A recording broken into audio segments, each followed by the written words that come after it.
Bismillahirrahmanirrahim. Assalamualaikum warahmatullahi wabarakatuh. Selamat siang semuanya. Di hari-hari akhir tahun 2020, ya, tahun pandemi, ya, kita tetap usahakan semangat untuk mencari ilmu. Ya, saya senang sekali melihat antusias kalian. Meskipun situasi seperti ini, tetap bersemangat. Mari kita berdoa terlebih dahulu sebelum kita lanjutkan perkuliahan ini. Semoga perkuliahan di siang ini berjalan lancar. Ya, tadi ada teman kalian yang bilang listriknya mati. Ini kan betul. Semoga juga nggak ada listrik lagi. Ya, terus kok nggak ada listrik, nggak ada listrik padam lagi.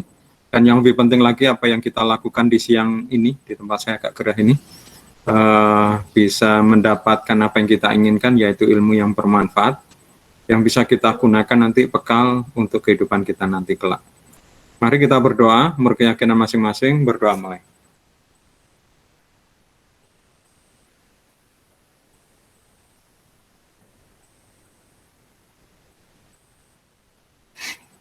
Selesai. Sebelum kita mulai, saya ingatkan untuk kalian presensinya harusnya sudah terbuka ini. Ada yang sudah berhasil presensi? Pak, saya kok nggak keluar, Pak, ada linknya itu. Iya, Pak, saya iya, juga, kenapa? Pak. Nggak keluar. Nggak keluar, Pak. Bentar, terima kasih sudah diingatkan. Kenapa ini kok nggak keluar ini? Refresh dulu, Pak. Refresh dulu. Saya sudah bisa kok tadi. Tapi saya bisa, Pak. Oh, berarti bisa harusnya ya? Iya, bisa, Pak. Oh, bisa kan? Di-refresh saja, di-reload ya? Iya, Pak. Di-reload. Nah, soalnya kalau nggak di-reload masih posisi seperti tadi, yaitu belum bisa buka ya. Harus di-reload lagi baru kemudian ngikutin jamnya. Jamnya tentu ini jam server ya. Jadi bisa saja mungkin berbeda selisih beberapa detik dari jam kita atau jam kalian. Di My Brilliant juga sudah saya unggah materi untuk siang ini, yaitu positioning. Silakan diunduh. Kita akan pelajarin seperti ini, ya. Sambil kalian buka, mungkin ada yang mau ditanyakan, monggo. Tapi sebelum saya lanjutkan tentang pelajaran positioning, mungkin ada yang mau ditanyakan terkait tentang pertemuan-pertemuan sebelumnya.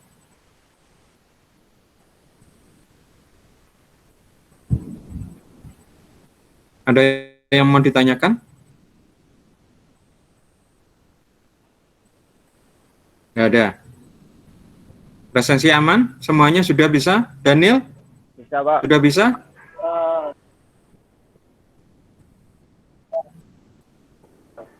Aman, Pak. Diki bisa? Aman. Aman.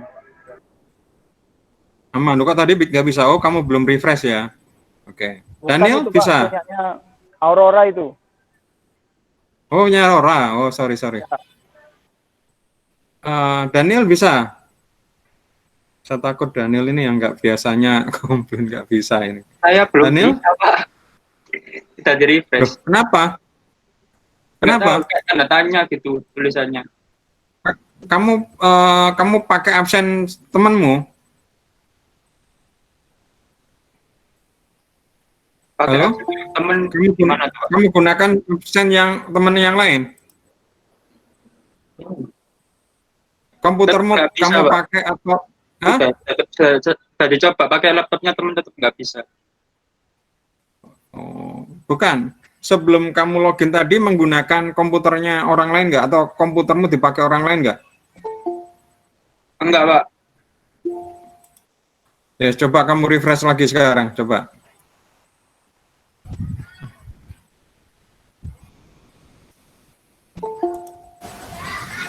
Yang barusan gabung, Aman, Pak. yang barusan gabung, silakan langsung presensi ya. Saya matikan fitur untuk titip absennya. Ya, tadi itu saya aktifkan dilarang titip absen. Jadi satu gadget atau mungkin satu IP tidak boleh buat absen, ya tidak boleh buat absen. Jadi kalau di komputer itu pernah dipakai untuk absen, nggak bisa ya. Tapi tadi mungkin ada kendala, ya sudah. Jadi maksudnya titip absen itu saya login pakai NIM-nya temanku misalnya ya, saya absen, saya presensi, kemudian saya logout, saya login lagi dengan NIM-ku, kemudian saya presensi. Lah presensi yang kedua ini nggak bisa ya, karena hanya satu gadget, satu alat, satu IP, satu orang ya. Tapi tadi barusan saya Berarti kalau matikan. di HP kita gitu nggak bisa Pak berarti Pak? Kalau HP kan harusnya kecuali HP-mu dipakai banyak orang, itu nggak bisa. Ya, tapi kalau kamu pakai sendiri, artinya kamu nggak, istilahnya nggak dititipin absen, nggak bisa. Ya, tadi itu mungkin Calvin, siapa tadi itu? Calvin itu mungkin komputernya atau apanya itu dipakai absen yang lain. Ya, karena saya juga nggak tahu, pokoknya saya aktifkan aja fitur itu. Ya, dan ternyata memang pengaruh ya. Nah, di kelas pagi itu ada kayak sepasang kekasih gitu ya, sama-sama di kafe gini, di kelas yang sama ya, kayaknya dia ngabsenkan sang cowok dulu, setelah itu ngabsen dia lah, ngabsen yang dia ini nggak bisa ya, nggak bisa ya. Terus terang saya nggak bisa ngecek lagi apakah kalian ikut meet atau enggak, makanya saya percayakan untuk presensi ini di sistem My Brilliant ya. Jadi absennya di sana silakan. Terus di Meet ini kita hanya fokus kuliah ya. Jadi saya tidak akan ngabsenin model manual, itu pasti makan waktu karena selain kita capek ya, terus kemudian ada 70 ya, ada 70 mahasiswa. Kalau di absen satu-satu mungkin setengah jam sendiri, rugi ya, sama-sama capek. Mending sudah saya serahkan ke situ.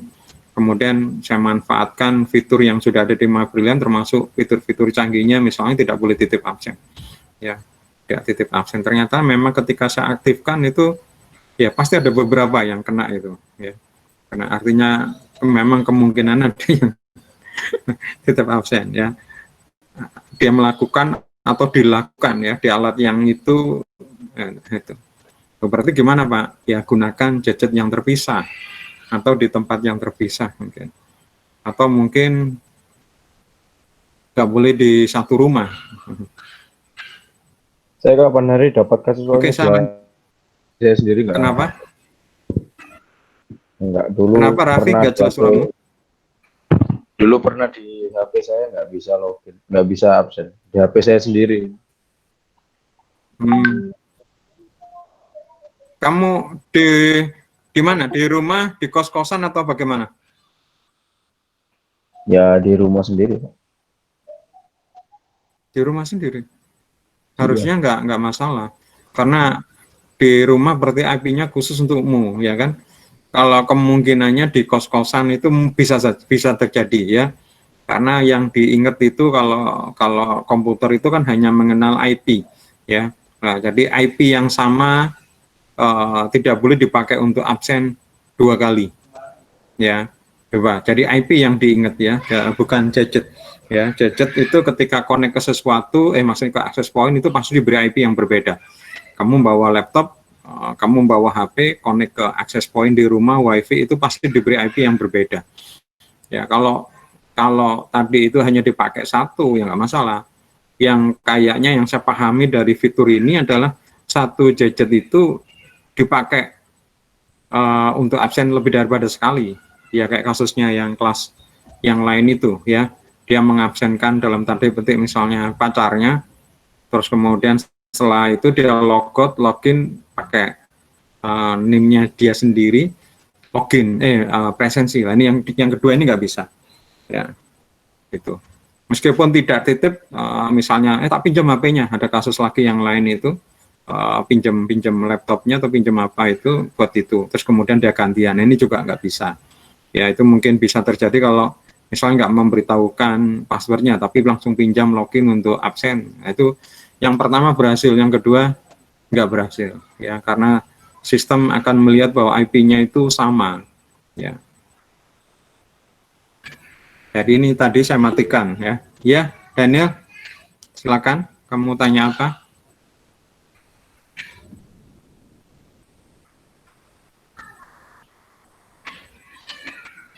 Ya, pertanyaanmu bagus ya.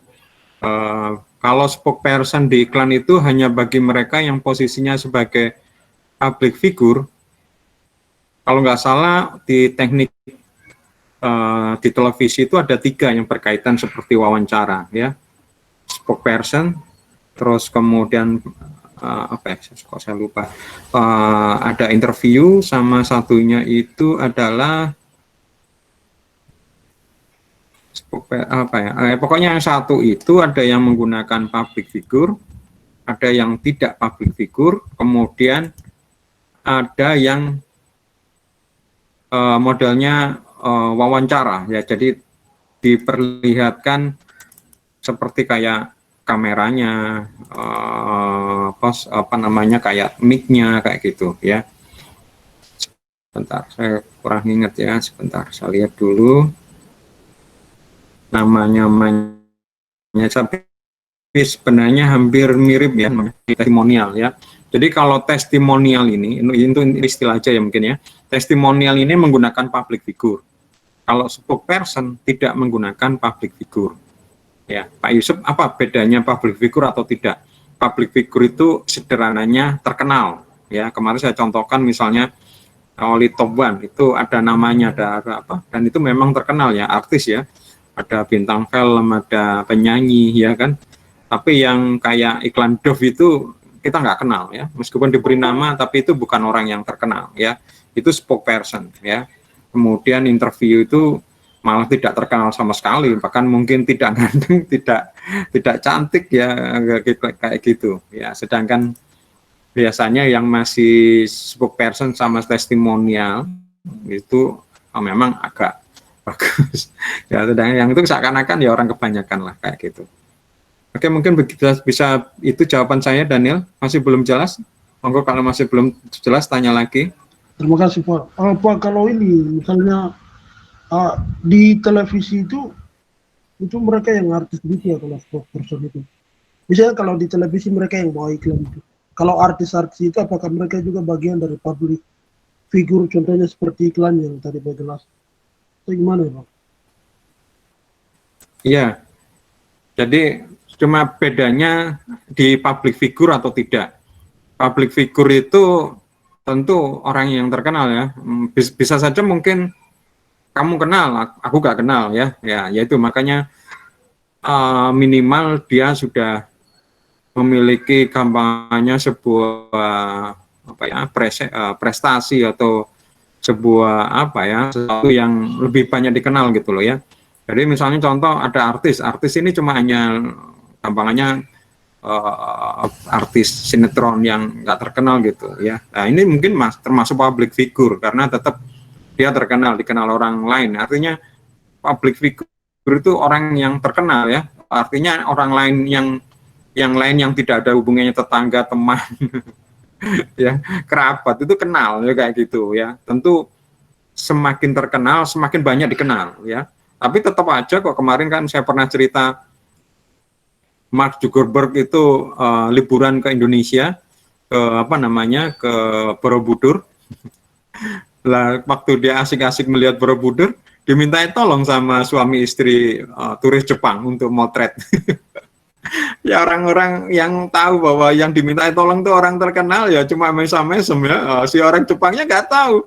Ya seru puris gitu sama istrinya, saya lihat fotonya itu ya. Si Danielnya juga, si Mark Zuckerberg-nya itu ya nggak marah ya, nggak tersinggung atau nggak mentang-mentang ya aku kan orang terkenal, ya enggak, dia ya memotret gitu. Ya jadi bagi orang Jepang tadi Mark Zuckerberg orang biasa aja, tapi sebagian besar yang lain bahwa tahu Mark Zuckerberg itu orang terkenal karena dia pendirinya Facebook ya. Jadi sampai seberapa tingkat ukuran keterkenalan ya, minimal lebih dikenal daripada lingkungannya, gampang seperti itu. Tentu semakin terkenal semakin bagus, semakin mahal ya. Baik Pak. Oke, saya lanjutkan. Hari ini kita lanjutkan agak ke teori lagi. Saya kembali lagi ke teori marketing ya. Beberapa pertemuan terakhir ini kita sudah menukik ke praktek pembuatan iklan, ya. Kalian sudah mempelajari tentang model proses komunikasi periklanan, bagaimana membuat atau mengaplikasikannya di percetakan, bagaimana membuat attention, interest, desire, conviction, action. Kalian sudah tahu bagaimana mengaplikasikannya. Bahkan kalian sudah mempelajari bagaimana kalau membuat iklan televisi, apa pendekatan apa yang bisa lakukan. Saya akan sekarang kembali lagi, ya, kembali lagi ke teori, yaitu ke marketing, ya, tentang positioning. Tentang positioning.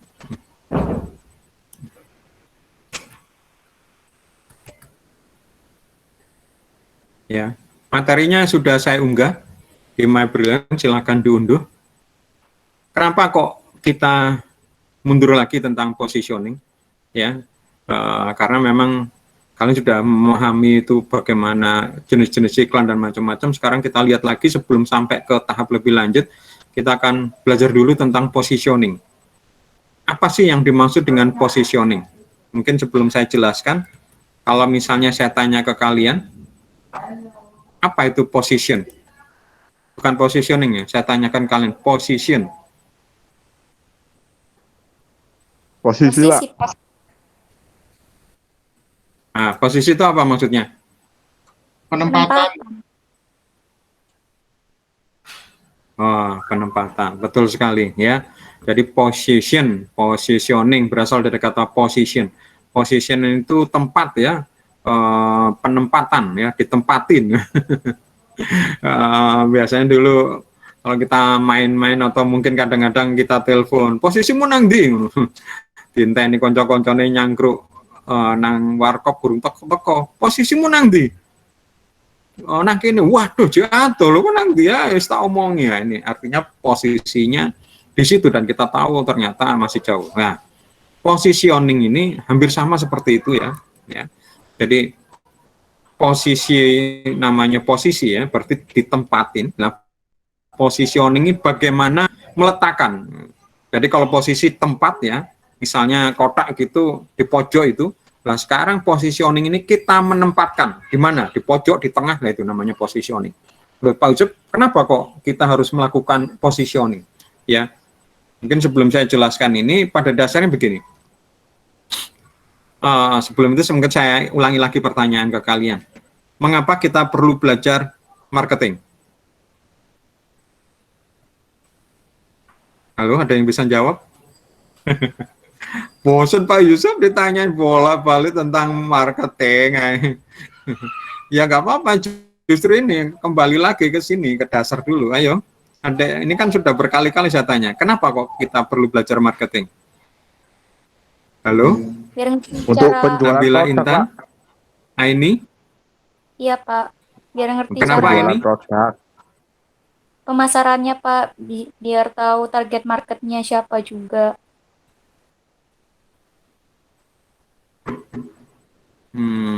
Kurang tepat. Pak Waldi coba tadi menjawab, tadi nggak dengar saya.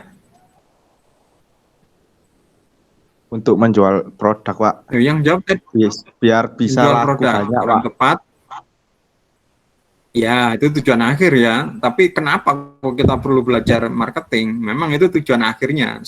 Tapi sebelum ke tujuan akhir itu, maka kita belajar itu, atau dasar marketing diadakan karena permasalahan ini. Ada yang mau menjawab? Kayaknya sudah berkali-kali saya jelaskan ini. Oh, supaya Lupa semua membantu, teman-teman. supaya membantu customer mendapatkan barang. Kenapa Daniel? Belajar marketing supaya kita membantu customer mendapatkan Ya, barang yang itu. tepat. Ya, itu sudah mau ke akhir ya. Sudah mau ke akhir. Tapi alasan atau dasar kenapa kita belajar marketing? Biar jelas Pak. Itu sudah ke tujuan. Theo, mungkin bisa bantu? Buat mempromosikan Pak. Jadi kalau buat iklan Ya sama lah. Itu sudah sampai ke tujuan, bukan alasan ya. Kalau misalnya hukum itu kan ada landasan pemikiran, landasan. Nah, itu sebenarnya sudah tujuan, masuk sudah ke akhir. Tapi sebelum itu dasar pemikiran gampangannya atau landasan ya. Alasan background Supaya gitu ya. tahu Kalau bikin. Kenapa, Raffi?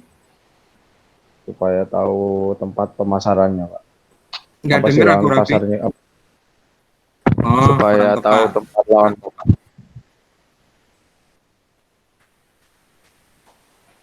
Bukan, bukan. Teman-teman ini lupa ini. Oh, sebentar ya. Saya tak nutup pintu ya.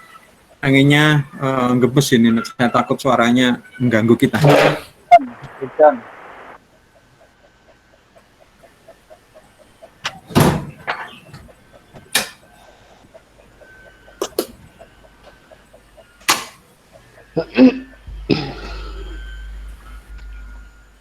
Oke. Ada yang bisa jawab tadi? Nggak ada. Ini siapa ini? Septian ya? Muhammad siapa ini? Muhammad siapa? Kelihatan ini. Iya, kenapa? Ini Pak, lebih biar kenapa kita harus belajar marketing agar kita lebih bisa memahami dari targetnya, terus lingkungannya, produk apa yang bisa kita pasarkan, lebih membaca sih Pak, lebih membaca apa sih namanya, lahannya sih Pak, seperti apa Pak? Iya, tapi itu sudah artinya setelah kita sudah tahu itu, baru kemudian yang dilakukan itu. Nah, tapi kenapa kita harus belajar marketing? Kayaknya sudah berkali-kali sudah saya jelaskan ini ya. Jadi kenapa kita perlu belajar? Kenapa Pak Waldi? Untuk memperkenalkan produk. Ya, hampir ke situ, hampir ke situ. Hampir ke situ. Coba dilihat lebih luas. Ya. Jadi kenapa kita perlu belajar marketing? Karena di pasar itu tidak hanya kita saja yang jualan. Atau dalam bahasa lain, kita perlu belajar marketing karena produk itu penuh persaingan. Cuma itu sebenarnya. Seandainya kalau misalnya tidak ada persaingan, artinya semua orang pasti beli produk kita, maka kita nggak perlu belajar marketing. Kenapa Pak? Iya, tanpa marketing, tanpa apapun mereka beli ke kita. Tapi di dunia ini nggak ada lah, nyaris nggak ada. Ya, nyaris nggak ada produk yang tanpa persaingan. Ya, maka di produk yang malah persaingannya sangat ketat, maka belajar marketing harus lebih giat lagi. Ya, tapi kalau misalnya ada produk yang mungkin persaingannya ada tapi nggak banyak, mungkin kadang-kadang nggak terlalu nggak terlalu marketing saya lihat nggak terlalu kuat, tapi yang justru pemainnya banyak dan mereka sampai harus berjuang ini kadang-kadang marketingnya begitu keras. Ya, jadi kenapa kita perlu belajar marketing? Karena ada persaingan ya. Produk kita bukan satu-satunya yang ada di pasar. Kalau produk kita hanya satu-satunya atau katakanlah monopoli, maka tidak perlu belajar marketing. Teman-teman, mohon maaf ya kalau mungkin suara saya kurang jelas, karena di tempat saya sekarang hujan cukup deras. Ya, hujan cukup deras. Mungkin suara saya mungkin kurang bersih, kurang jernih seperti tadi. Ya, makanya tadi saya tutup pintunya supaya suara saya lebih jelas, kemudian saya agak meninggikan volume saya, menaikkan volume saya supaya tidak tenggelam dengan suara hujan. Mohon maaf ya, mungkin di tempat kalian yang ada speaker mungkin dikeraskan ya, pakai headphone juga dikeraskan ya, tapi mungkin agak suaranya kotor. Oke. Kenapa kita perlu belajar marketing? Ya ini, karena ada persaingan. Kalau misalnya tidak ada persaingan, ya tentu kita nggak perlu belajar marketing. Lah, demikian karena itu maka kita perlu positioning.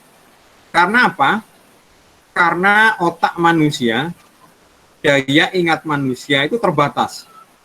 Ya, yang diingat manusia itu tentang sesuatu itu cuma 3 teratas atau 5 teratas ya. Artinya contoh misalnya saya ya gampangannya tidak semua nama yang di kelas itu saya kenal ya, mungkin 3 teratas atau 5 teratas atau 3 terbawah atau 5 terbawah gitu, tapi nggak semua ya.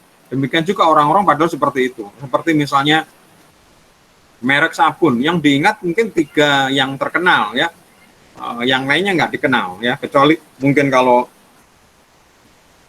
disuruh nginget-nginget, tapi pasti nggak menginginkan semua. Yaitu permasalahannya, semakin banyak merek, semakin banyak produk, persaingan semakin ketat, dan kita mungkin posisi kita bukan yang 3 teratas ya, jauh. Sehingga kemudian kita mungkin mengeluh, kok kenapa kok produk kita nggak laku? Ya, karena masalahnya mereka tidak mengingat produk kita. Kalau mereka tidak mengingat produk kita, bagaimana mereka mau beli? Ya kan, gampang seperti itu. Apalagi di zaman sekarang ya, di mana kalau misalnya beli itu mereka kayak online itu mereka sudah langsung sudah punya ada bayangan mau beli apa ya. Kalau di toko kadang-kadang orang masih kayak melakukan Windows dressing ya, artinya sambil jalan-jalan masih baca, lihat satu-satu kayak gitu ya. Sedangkan kayak gini kadang-kadang kita sudah pokoknya beli yang sudah kita ingat ya. Jadi positioning apa? Positioning adalah suatu proses atau upaya untuk menempatkan produk ya, merek, perusahaan, individu atau apa saja dalam alam pikiran mereka yang dianggap sebagai sasaran atau konsumennya. Dalam bahasa lain, positioning ini adalah membuat mereka ingat akan kita. Wis gitu aja, gampang sederhananya. Positioning bagaimana membuat mereka ingat akan kita. Ya, kalau istilah Jawa, kalau tidak kenal maka tidak sayang, maka harus dikenalkan. Kalau kenal kemudian jadi sayang ya, gitu ya. Jadi positioning bagaimana mereka jadi kenal sayang. Gitu. Contoh misalnya begini ya, yang barusan aja terjadi atau mungkin sekarang ya. Kalau nggak salah pekan depan pilkada ya. Bener ya, tanggal berapa pilkada? 9. Kita Pak, tanggal 9. Tanggal 9 hari Rabu ya. Nah, kalau di Surabaya yang dihafal nggak terlalu banyak ya, cuma ada 2 calon ya. Nah ini jadi yang satu kalau misalnya banyak promosi ya mungkin dia akan lebih diingat. Tapi kalau calon makin banyak kayak di Sidoarjo ini kalau nggak salah ada 3 kalau nggak salah. Kalau di Surabaya saya ingat itu 2 itu ya. Eri Surabaya 4 ah. 2 kan? Sidoarjo, Pak. Pasangan calonnya kan 2 kan? Sidoarjo. Yaitu Eri, wakilnya Armuji, terus kemudian yang kedua itu Mahfud Arifin, wakilnya saya nggak ingat malah. Di Sidoarjo ini malah banyak ini. Berapa, Theo, di Sidoarjo? 3, Pak. 4, Pak. 4. Saya nggak ingat itu. Ada BAS. 3. Siapa 4? Siapa aja? Terakhir BAS, saya, Pak. terus Gus Muhdor ya. Bambang, Pak. Bambang. Hebat ya, amin. Bambang ya. Bambang tuh bukan BAS itu. Iya. Sama Pak Taufik. Oh gitu. Ya, saya nggak ingat ya ini. Bayangkan, kalau sekarang saya nyoblos, kan saya tinggal di Sidoarjo ini. Pasti saya bingung ini. Pilih siapa? Baru saya mungkin tahu nama-nama setelah di bilik suara. Nah ini. Padahal mereka sudah menancapkan baliho sudah banyak itu di jalan-jalan. Tapi saya nggak paham siapa mereka. Yang paling saya ingat itu cuma BAS ya. Saya nggak tahu malah namanya. Tapi dia membuat julukan yang mudah diingat BAS. Karena bayangin saya BAS itu adalah sarung. BAS tag sarung ya. Dia pintar mungkin karena sarung BAS itu sudah terkenal. Dia menyingkat namanya itu BAS ya, kayak dulu Presiden Susilo Bambang Yudhoyono menyingkat namanya SBY karena SBY itu sudah terkenal sebagai singkatan kota Surabaya, dia pakai SBY. Ya, makanya sekarang Agus ini juga berusaha mengenalkan orang dengan menyingkat namanya AHY ya. Tapi masih kurang enak ya kalau SBY kan kayak kota AHY gitu ya. Gitu. Ini contoh ya.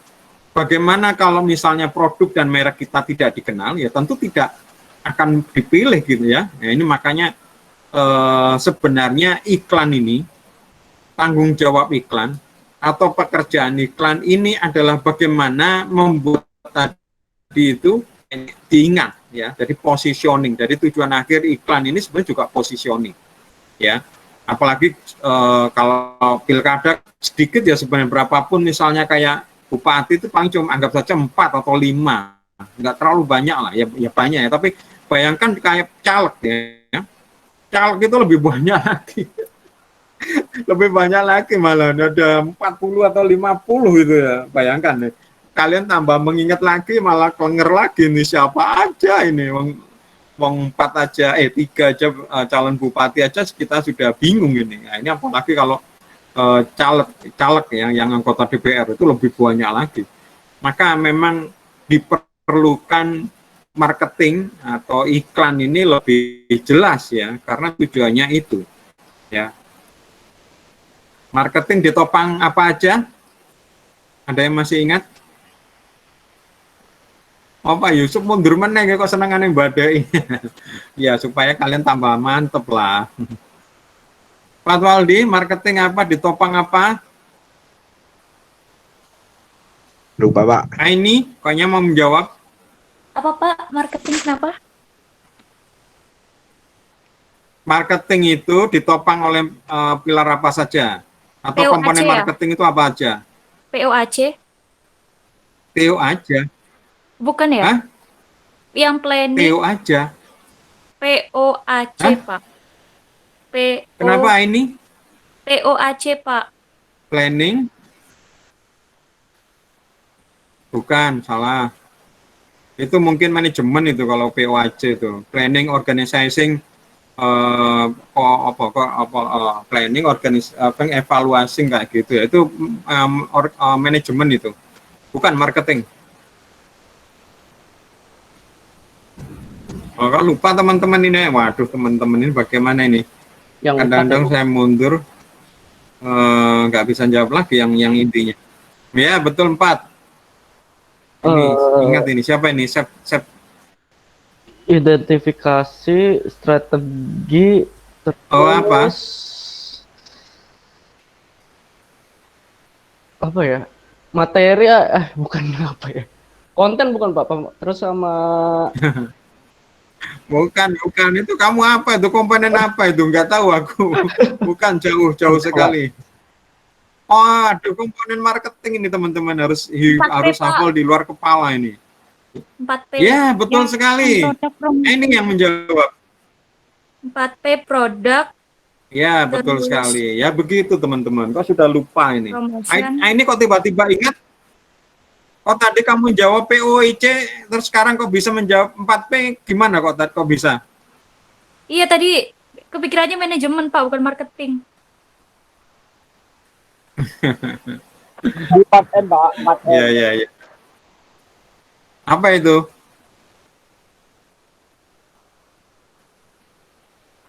Apa dek ikut Part M jawab apa? Enggak, tadi manajemen salam. Part N. Ya, yang benar tadi itu sudah dijawab. 4P ya, jadi marketing itu 4P. Product, price, promotion. Nah, promotion itu ditopang atau komponennya 4 juga. Yaitu sales promotion, personal selling, public relation, dan promotion ya. Jadi tetap ya, dan iklan promotion. Advertising ya. Jadi promotion P yang terakhir itu ditopang 4 juga, yaitu sales promotion, personal selling, public relation, dan advertising. Nah, kita belajar bagian kecil dari marketing, advertising. Makanya kita nggak bisa melepas membuat iklan hanya iklan. Kita harus juga melihat bahwa advertising ini adalah bagian dari marketing. Maka kita juga harus tahu marketing yang lain ya. Karena kalau tidak, sia-sia apa yang kita lakukan. Gampangannya advertising, iklan ini seperti kayak salah satu anggota tubuh, misalnya kaki kiri misalnya, atau kaki kanan ya.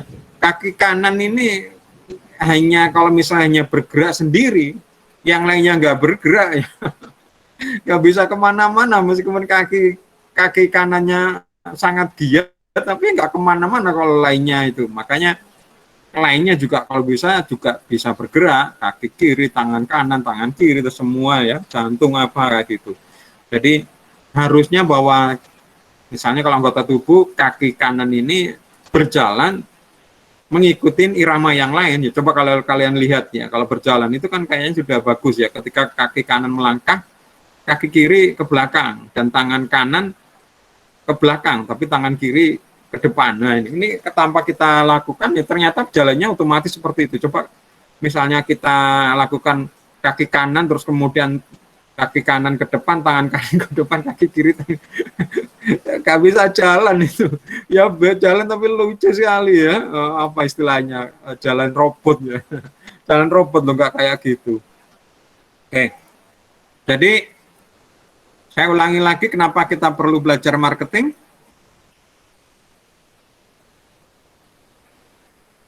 Tuh, nggak dijawab. Untuk adanya persaingan pasar, Pak. Wah, betul sekali Pak Waldi. Ya, betul. Ya, nah, karena memang kita harus menang, harus diingat, maka perlu ya, perlu. Salah satunya adalah yang dinamakan sebagai positioning. Ya. Jadi positioning adalah upaya membuat produk kita diingat orang lain. Ya. Nah, sekarang apa yang harus diingat terhadap produk kita, ya? Nah, biasanya untuk mengingat produk kita untuk membedakan satu dengan yang lain adalah merek, ya. Ya sama dengan kalian ya. Membedakan teman satu dengan teman yang lain adalah nama. Coba kalau nggak diberi nama, kamu maju, lu bingung. Saya apa? Ya kamu. Tapi kalau diberi nama gitu lah. Sama, jadi untuk membedakan antara satu dengan yang lain diberi merek ya. Misalnya saya mau beli sabun, yang mana? Yang itu, wah susah ini kalau nggak ada identitas. Nah, identitas itu kalau produk namanya merek ya. Maka bagaimana merek ini menjadi yang dikenal ya. Nah, ternyata merek ini tidak hanya semata-mata dihubungkan dengan produk. Kadang-kadang merek ini kadang-kadang diasosiasikan atau dihubungkan dengan gaya hidup. Ya, dihubungkan dengan kelas sosial. Contoh misalnya, kamu tadi naik apa? Aku tadi naik Mercy. Wah, ini sudah kelihatan, kelas sosial. Gitu ya. Kesini naik apa? Naik Xenia. Enggak, ini bukan menyinggung ya. Wah, ini kayak gitu. Kesini naik apa? Naik Beat. Beat apa? Sepeda motor. Kan ada yang Honda Beat yang mobil ya, tapi itu yang dari Jepang ya. Karena kalau yang di Indonesia nama Honda Beat-nya dinamakan Honda Jazz. Aslinya kan kalau di luar negeri Honda itu namanya Honda Beat. Tapi karena Beat itu sudah buat merek sepeda motor, di sini sama-sama Honda, akhirnya Honda Beat itu dinamakan Jazz di sini. Merek ini bisa dihubungkan dengan kedudukan profesional ya. Keprofesian atau pekerjaan juga bisa digunakan terkait dengan penggunaan produk. Ini produk untuk apa ya? Sama-sama ini tapi ini akan lebih ini ya. Misalnya contoh, kenapa mobil-mobil yang dibeli mahal itu ya, kayak misalnya Lamborghini, Ferrari, mahal ya. Harusnya ini kan harus digunakan sehari-hari seharusnya ya. Ternyata apa? Mobil itu jarang dipakai malah ya. Kemudian untuk kepentingan penyalur. Maka di sini kita akan melihat bahwa tugas merek itu ada 3. Yang pertama adalah membentuk citra atau posisi, ya. Citra, artinya citra itu kalau misalnya kedudukan gitu ya, dari atas sama bawah, dia bisa di bawah, di tengah, di atas ya. Jadi merek ini bagaimana membuat tadi itu ya kedudukan ya. Tentu yang saya bilang tadi adalah yang diingat orang itu adalah paling atas ya, top of mind ya, bisa 3 top mind atau mungkin 5 top mind, tapi nggak bisa semua orang hafal ya. Biasanya sedikit ya, biasa nomor 1, nomor 2 gitu ya. Misalnya contoh air minum gitu, orang akan ingat merek Aqua yang ingat padahal mungkin nggak beli pakai merek yang lain, tapi yang diingat justru malah Aqua ya. Kemudian berikutnya adalah tugas merek adalah membentuk kesadaran. Membentuk kesadaran ini artinya fungsi kayak fungsi iklan ya. Kemarin tuh yang dimaksud kesadaran itu bukan berarti gila. Kalau tidak sadar berarti gila atau tidur atau pingsan, bukan. Kesadaran di sini menjadi tahu ya, menjadi menjadi aware, menjadi tahu bahwa itu ada produk ya. Maksudnya kesadaran. Artinya contoh misalnya saya baru tahu misalnya ada merek HP, merek Vivo misalnya ya, tapi saya belum pernah melihat HP-nya ya, baik yang digunakan orang Vivo itu atau waktu saya beli Vivo, tapi saya tahu ada iklan-iklannya Vivo dan saya tahu ya. Tapi ini kan apa namanya, bahkan mungkin ada beberapa HP baru saya tahu mungkin waktu saya melihat HP baru ada merek itu ya. Nah, baru saya tahu itu namanya sadar ya, kesadaran ya. Andaikan kesadaran itu lebih saya kuasain, lebih saya lakukan, lebih dialami lebih dulu, ini akan menguntungkan merek itu. Tapi kalau kemudian nggak diketahuin, ya tentu aja kayak peribahasa Jawa tadi saya bilang, tak kenal maka tak sayang. Kemudian tugas merek, ya ini, ya tadi kan ada posisi ya. Nah, kalau bisa ini top of mind ya, posisi yang paling atas, ya, yang di atas ini yang paling mudah diingat, yang paling apa namanya diperhatikan ya, sehingga kalau kita sudah di posisi atas ya, ini akan membantu produk kita akan dibeli ya. Maka menurut pakar marketing ya, Ulrich dan Jack Trout ya, positioning itu bukan apa yang kita lakukan terhadap produk kita, tapi positioning itu adalah terkait apa yang kita lakukan terhadap akal pikiran atau benak atau apa ya, pikiran orang-orang ya, alam sadar mereka, sadaran orang, itu yang kita harus mikirkan itu. Jadi produk itu mungkin nggak apa-apain sama, tapi justru yang kita ubah itu adalah bagaimana menanamkan, apa namanya, ngupak-ngutak otak-atik di alam pikiran mereka. Itu kata Ulrich dan Jack Trout. Tapi ya benar memang kadang-kadang produk itu juga pada dasarnya sama kok ya. Saya pernah melihat sebuah acara televisi ya. Acara televisi itu apa ya judulnya ya, tebak harga atau apa ya. Jadi produk itu dilepas bungkusnya ya, dilepas bungkusnya, terus kemudian nggak ada identitas ya, diletakkan itu, terus kemudian ada 3 konsentan ya, terus kemudian disuruh menebak ini berapa harganya ya kan, berapa menegak harganya ya. Boleh dia memegang atau apa, tapi di situ nggak ada identitas ya. Nah, kemudian dia memberikan harga ya, nanti yang menang itu adalah harga yang lebih benar ya, pada harga yang paling benar ya, harga yang sebenarnya. Jadi misalnya harganya 10.000, si A nebak 9.000, berarti masih selisih 1.000. Si B nebak 9.500, berarti lebih benar lagi karena selisih 500. Si C bilang 9.700, berarti yang menang si C. Nah ini ya, ini yang saya maksudkan tadi itu adalah produk itu pada dasarnya itu sebenarnya sama sebenarnya. Contoh sabun satu kalau dilepasin terus kemudian kita pakai ya, dipakai atau apa, mungkin nggak ada bedanya. Tapi kenapa kok harganya berbeda-beda? Nah itu yang kemudian gara-gara pikiran ya, pikiran ya. Contoh yang sepele aja misalnya mobil Avanza sama Xenia itu kan pada dasarnya bentuknya sama persis ya. Tapi kenapa mungkin harganya beda? Ya, karena di benak itu adalah merek Toyota lebih di atas ya kedudukannya ya, posisinya dibanding merek Daihatsu ya. Nah ini positioning berkaitan dengan persaingan ya. Seandainya nggak ada persaingan ya nggak ada positioning, buat apa ya, karena sudah jelas produk itu akan dibeli. Tapi karena ketika bersaing ya, kita harus melakukan positioning ya. Ini sebenarnya ilmu marketing ini banyak manfaatnya loh teman-teman, banyak sekali ya. Saya senang dulu belajar marketing karena aplikasinya jangan berpikir hanya produk. Aplikasinya bisa macam-macam. Ada yang mungkin mau beri contoh ya, kalau kita paham ilmu marketing bisanya untuk apa misalnya contoh. Ada yang mau beri contoh?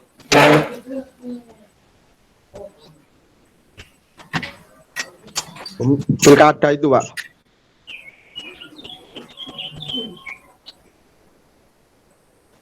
Ya, betul. Tapi jangan yang tinggi-tinggi, yang untuk kalian sendiri. Yang untuk kalian sendiri. Nggak usah yang tinggi-tinggi, yang pilkada. Enggak, untuk kalian sendiri. Jadi, nggak usah berpikir untuk bisnis, untuk kalian sendiri. Ya, kalau kita tahu ilmu marketing ini, dan kalau kita memanfaatkan aplikasi, kan sangat berguna. Contoh, ya. Contoh ini saya loh ya. Terserah kalau misalnya kalian mau ngikutin saya. Wah, Pak Yusuf nakalan ini, berarti nggak fair toh Pak Yusuf? Ya nggak tahu ya. Jadi contoh selama kita sekolah kayak saya gitu, itu kan pasti berkaitan dengan guru. Guru ini kan nggak hanya mengajar saya, tapi juga ada teman-teman yang lain, bahkan mungkin kelas yang lain. Dia nggak mungkin akan mengingat saya, ya. Nah, padahal namanya guru itu sebenarnya juga manusia belaka, dia itu subjektif. Maka saya dulu mulai biasa dulu, mulai kecil sampai S2 itu berusaha supaya saya dikenal, ya saya supaya dikenal, gitu ya. Bagaimana dari sekian banyak itu mereka mengenal saya gitu. Maka contohnya waktu saya S2 itu saya mencalonkan diri jadi ketua kelas gampangannya, supaya apa? Saya menjadi lebih dekat dengan dosen ya, lebih dosen berarti dikenal ya. Yang lain mungkin nggak terkenal, tapi saya. Bahkan sekarang saya sudah lulus S2 ini sudah hampir 10 tahun ya. Tapi dosen saya, padahal dosen yang bukan penguji, itu sampai sekarang kenal. Padahal dosen itu dosen terbang. Dia itu profesor di Universitas Pajajaran ya. Sekarang jadi wakil rektor atau mungkin sekarang sudah rektor ya, karena sudah nggak komunikasi lagi ya. Tapi tahun-tahun terakhir 2-3 tahun yang lalu atau setahun terakhir itu masih komunikasi, cuma setahun yang terakhir nggak komunikasi lagi ya. Ini sampai mengingat saya, bayangkan ya, sampai saya sudah nggak kuliah sampai setahun setelah lulus pun 10 tahun masih itu. Karena apa? Saya berusaha tadi itu bagaimana dia mengingat saya. Apa yang terjadi? Nilai saya selalu bagus. Nilai bagus ya. Ya mungkin saya juga belajar, tetapi kedekatan ini juga pengaruh ya. Contoh lagi lain ya, saya punya dosen juga, dosen S1 ya, saya sudah lulus dan sudah bekerja, sudah 10 tahun saya meninggalkan kampus ya, tapi ketika ada lowongan, bayangkan loh, saya sudah kerja di SCTV sudah kerja di SCTV dan dia tahu saya kerja di SCTV ya, ada lowongan, loh kok dia memberikan ke saya, telepon ke saya, justru ini ada lowongan, silakan lowongannya diambil di kampus. Ya saya ambil, terus saya berikan ke teman ya. Ini kalau dia misalnya tidak mengingat saya, ngapain repot-repot diingat kok Yusuf? Padahal kan mahasiswanya kan nggak hanya saya tuh, banyak, apalagi ada di kelas itu makin lama makin banyak ya. Waktu saya masuk itu cuma 40, tapi makin banyak. Kalau sekarang sudah hampir 200 kalau nggak salah seangkatan ya. Padahal ada berapa angkatan. Ya kok yang diingat tuh saya ya. Gitu. Jadi yang diberikan waktu itu yang saya sampai terkesan itu adalah lowongan jadi dosen. Padahal saya kerja di SCTV. Dia telepon, ini ada lowongan dosen. Jadi dosen saya ini dimintai tolong oleh sebuah universitas untuk nyari dosen gitu. Ya, dia ngirim surat, diterima sama dia waktu itu ya kepala prodi, pokoknya tinggi lah pangkatannya. Loh kok nggak disampaikan ke yang lain, disampaikan ke saya. Ini saya sampai terkesan ya. Beliau sekarang barusan meninggal itu ya. Ini contoh untuk saya gunakan marketing bagaimana saya terkenal ya. Ini contoh lagi yang lain. Wah. Ini kenapa kalian tidak memanfaatkan ini? Saya juga nggak tahu ini. Malah dia harusnya harus paham ini. Lah, misalnya contoh ya. Di kelas itu di Stikom ya, itu ada misalnya ada cewek yang menarik hati. Ya, prodi lain bukan prodi DKV itu mungkin ya, prodi apa SI misalnya yang, nah ini bagaimana dia supaya kenal? Nah, ini kan harus menonjol, kita harus membuat dia kenal dengan kita ya. Kalau nggak dikenal ya bagaimana dia mau mau berkomunikasi dengan kita? Ini juga ilmu marketing ini. Jadi banyak ini sebenarnya ya, termasuk nanti ketika kita melamar pekerjaan juga bagaimana membuat kita itu, mereka para perekrut itu mengenal kita. Padahal ketika rekrutmen itu perkenalan atau pertemuan kita dengan tim rekrut itu sebentar sebenarnya. Tapi kalau kalian tidak menonjol, tadi itu ilmu marketingnya nggak diterapkan, kalian tidak akan dikenal. Kalau dikenal, nah namanya juga usaha ya. Karena kadang-kadang bisa saja nilai sama, tapi ini lebih terkenal, maksudnya lebih dikenal, dia akan milih ini. Bapak Yusuf ini nggak fair, bukan nggak fair, tapi di mana-mana manusia akan lebih senang itu kalau orang yang lebih dikenal, ya lebih dikenal, artinya lebih serk kalau lebih tahu dibanding mengandalkan orang yang tidak dikenal, gitu loh ya. Makanya kenapa kok ada namanya itu rekomendasi, ya di mana-mana. Contoh saya kuliah S2 ini juga di salah satu form ya, kalau kalian kuliah S2 ya, S1 nggak ada ini. Di S2 itu ada form yang harus rekomendasi. Ya, semakin berbobot rekomendasi, kemungkinan kita akan diterima. Ya tentu ada tes ya, tapi rekomendasi ini pengaruh. Ya, jadi kayak saya dulu kuliah S2 di UNER itu surat rekomendasi ini saya minta dosen saya ya. Ada beberapa teman yang minta tolong dulu, saya yang bikinkan juga rekomendasi ya, karena pada waktu itu saya kan kayak kerja di perusahaan yang cukup terkenal lah ini contoh ya. Jadi ini pengaruh juga ini sebenarnya. Jadi ilmu marketing ini sebenarnya aplikasinya banyak teman-teman. Jadi nggak hanya sekedar kaitan bisnis sebenarnya ya. Maka ya, oke. Tadi berhubungan dengan citra ya. Citra itu adalah total impression of what a person or group of people think and know about an object. Jadi total impresi, total pencitraan ya dari seseorang atau grup tentang bagaimana dia berpikir dan mengenai tentang objek.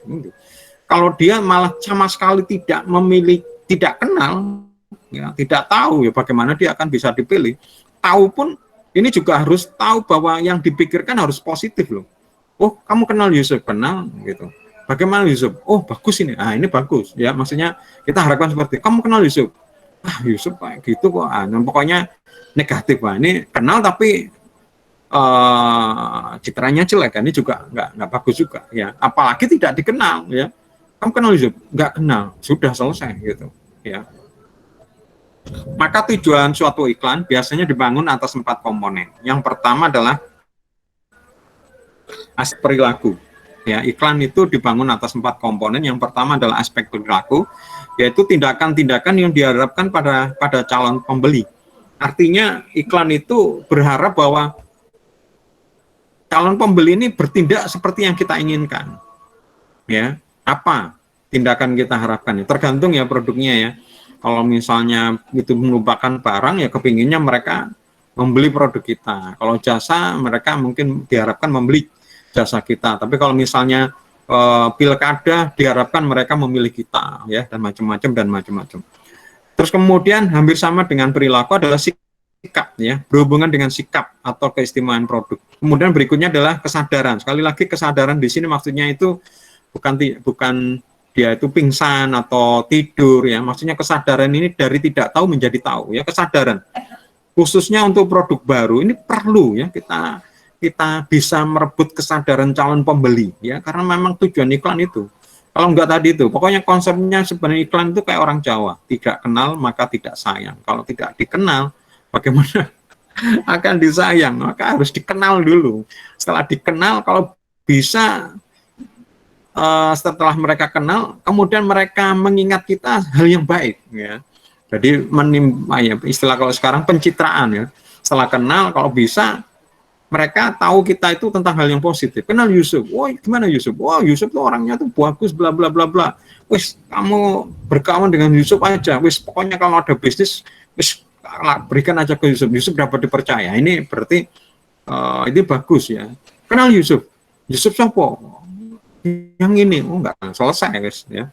Kenal Yusuf. Iya. Perlu nggak aku menggunakan jasanya? Jangan, aku kemarin pernah kecewa bla bla bla. Itu negatif ya berarti ya. Atau lu kamu pernah pakai? Enggak, tapi katanya teman saya gitu. Ini katanya teman ini. Tapi sudah kadung kenal tapi negatif ya. Yang tadi itu ya, sadar, kenal, kalau bisa kemudian positif ya. Baru berikutnya adalah positioning. Jadi positioning ini adalah kenal, terus kemudian dinaikkan ya posisinya yang bagus, yang positif, yang atas ya. Jadi tidak hanya sekedar kenal, padahal untuk kenal aja susah. Ya. Untuk kenal aja susah. Ya, apalagi kalau kemudian produknya banyak ya. Contoh misalnya, saya mau tanya ke kalian, coba sebutkan merek kompor. Ayo, sebutkan, ada yang tahu merek-merek kompor? Halo? Aku, Pak. Cewek mungkin yang biasanya masak di dapur, sebutkan merek-merek kompor. Quantum. Quantum. Siapa yang jawab ini?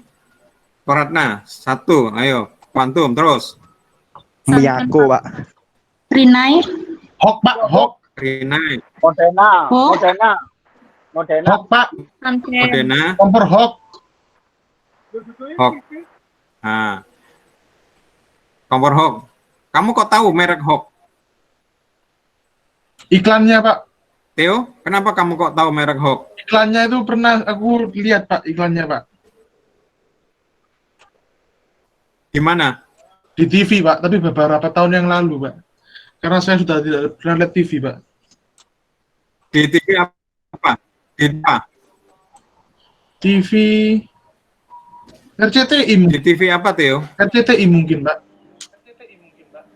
Yang itu loh, Pak. Saya pakai Oh, out gitu loh, Pak. Yang Ya, masa itu. jadi ya. Ya, jadi pertanyaan saya itu sebenarnya memancing jawabannya Theo itu tadi, ya. Yang mungkin kalian sebut itu merek-merek yang terkenal ya, dan itu memang yang itu merek-merek nasional sebenarnya, bikinan orang Jakarta ya, Rinnai, apa tadi itu, ya, Quantum kayak gitu. Tapi ada merek dari Surabaya, Hok ya. Kebetulan ada dulu teman kantor, kemudian kerja itu sebagai marketing, ya. Dulu Hok ini bukan siapa-siapa ya, kompor gas yang bikinan lokal ya, Surabaya, bukan siapa-siapa. Jadi dari sekian merek kompor gas itu dia itu mungkin buncit ya.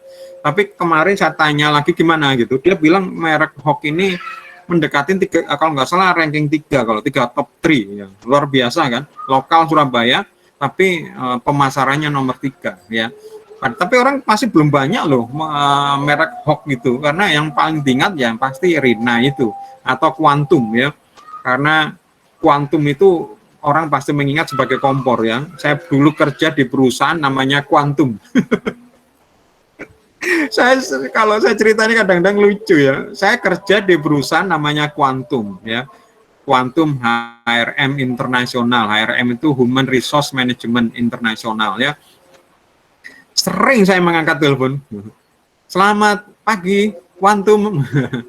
Pak, kompor saya rusak, Pak. Loh, Pak. Ini bukan pabrik kompor, bukan dah gitu ya. Jadi dia mungkin tanya ke 108 minta nomor teleponnya Quantum, atau mungkin cari di buku kuning atau mungkin cari di internet ya. Nah, saya SEO kan websitenya, jadi kalau cari Quantum itu memang websitenya muncul ya. Tapi Quantum itu bukan Quantum kompor, sering sekali saya ngangkat seperti itu ya, gitu. Hanya beberapa orang yang tahu bahwa Quantum adalah perusahaan saya itu adalah perusahaan konsultan SDM ya. Hanya orang-orang tertentu, tapi kebanyakan Quantum ini adalah kompor gas ya. Jadi ini sebenarnya iklannya juga cukup bagus ini sebenarnya ya. Tapi yang tadi luar biasa Hok tadi. Dari lokal kemudian dia bisa ke nasional. Wah, maaf ini hujan lagi nih. Pintunya sudah saya buka, rame lagi. Oke, sekarang bagaimana cara melakukan strategi positioning ya? Ada buku yang bagus namanya Positioning Your Product. Pengarangnya David A. Acker dan J. Gary Sosby ya. David A. Acker ini terkenal sebagai penulis buku iklan ya. Advertising Theory kalau nggak salah. Di perpustakaan Stikom kayaknya ada ya, David A. Acker ya. Itu memang ahli di bidang periklanan, sehingga banyak menulis buku-buku tentang iklan ya. Bagaimana strateginya untuk melakukan positioning? Yang pertama adalah kita bisa menonjolkan karakter produk ya. Jadi menghubungkan objek dengan karakter produk ya. Misalnya BMW ya. BMW ini dikarakterkan sebagai mobil yang mewah, tapi untuk anak muda ya, bukan anak muda, berjiwa muda ya. Beda dengan misalnya Mercedes. Mercedes ini positioningnya ini mobil mahal tapi untuk orang tua.